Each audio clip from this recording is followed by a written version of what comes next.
Hi friends. అవయవ మార్పిడి కోసం వేల సంఖ్యలో రోగులు ఎదురు చూస్తున్న తరుణంలో వైద్య శాస్త్రం ఒక అసాధారణ పరిష్కారాన్ని కనుగొంది. ఒక జంతువు అవయవాన్ని తీసుకొని దాన్ని పూర్తిగా శుద్ధి చేసి మనిషి శరీరానికి సరిపోయేలా మార్చడం ఇప్పుడు సాధ్యమవుతోంది. వీటినే కోస్ట్ ఆర్గాన్స్ అని పిలుస్తున్నారు. ఈ ప్రత్యేక కథనంలో రీజనరేటివ్ మెడిసిన్లో జరుగుతున్న ఈ విలక్షణమైన మార్పు వెనుకున్న వాస్తవాన్ని తెలుసుకుందాం. ఈ విప్లవాత్మక ప్రక్రియను డీసెల్యులరైజేషన్ అని పిలుస్తారు. శాస్త్రవేత్తలు జంతువుల అవయవాల లోపలుండే కణాల్ని రసాయనాల ద్వారా పూర్తిగా తొలగిస్తారు. ఫలితంగా కేవలం ఆ అవయవం ఒక తెల్లటి ప్రోటీన్ అస్థిపంజరం మాత్రమే మిగులుతుంది.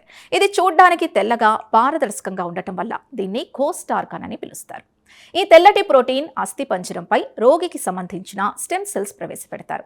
ఆ కణాలు ఆ అస్థిపంజరంపై పెరిగి మనిషి అవయవంగా రూపాంతరం చెందుతాయి. తాజా రీజనరేటివ్ మెడిసిన్ నివేదికల ప్రకారం ఈ పద్ధతి వల్ల అవయవ మార్పిడి చేసినప్పుడు శరీరం దాన్ని తిరస్కరించే ముప్పు ఉండదు. ఇది వైద్య రంగంలో ఒక గొప్ప మలుపు.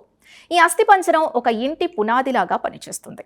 ఆ కణాలకు ఎక్కడ ఎలా పెరగాలి అనే నిర్మాణాన్ని ఇది అందిస్తుంది.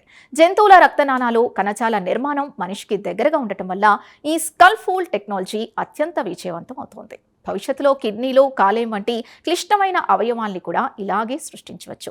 గుండె కవాటాలు, చర్మం వంటి వాటిపై ఇది ఇప్పటికే విజయవంతమైంది. పూర్తిస్థాయి గుండె, ఊపిరితిత్తుల తయారీపై పరిశోధనలు జరుగుతున్నాయి. నిజానికి ప్రపంచవ్యాప్తంగా అవయవదాతల కొరత తీవ్రంగా ఉంది. కానీ ఈ కోస్ట్ ఆర్గాన్స్ అందుబాటులోకి వస్తాయి. మనుషుల ప్రాణాల్ని కాపాడటానికి జంతువుల అవయవాల్ని ముడి పదార్థంగా వాడుకోవచ్చు. ఇది అవయవ మార్పిడి కోసం నిరీక్షించే సమయాన్ని పూర్తిగా తగ్గిస్తుంది. ఈ పరిశోధన ఫలితాలు భవిష్యత్తులో ల్యాబ్లలో పెరిగే అవయవాల వైపు కొత్త దారుల్ని చూపిస్తున్నాయి. అయితే జంతువుల నుండి వైరస్లు మనుషులకు సోకకుండా చూడటం, ఇతర నైతిక పరమైన ప్రశ్నలపై ప్రస్తుతం బయో ఎథిక్స్ విశ్లేషణలు కొనసాగుతున్నాయి. విజ్ఞాన శాస్త్రం అందించే ఈ శక్తిని మనం ఎంతవరకు సక్రమంగా ఉపయోగిస్తామనేది ఇప్పుడు అతిపెద్ద సవాల్. కోస్ట్ ఆర్గాన్స్ పరిణామం మనిషి మేధస్సు ప్రకృతిలోని అడ్డంకుల్ని ఎలా అధిగమించగలదో తెలియజేస్తోంది. ఆ తెల్లటి ప్రోటీన్ నిర్మాణాల వెనుకున్న వైద్య రహస్యాల్ని తెలుసుకుంటే భవిష్యత్తులో మరణం అంచున ఉన్న వారికి కొత్త ప్రాణం పోయడం సాధ్యమేనని అర్థమవుతోంది.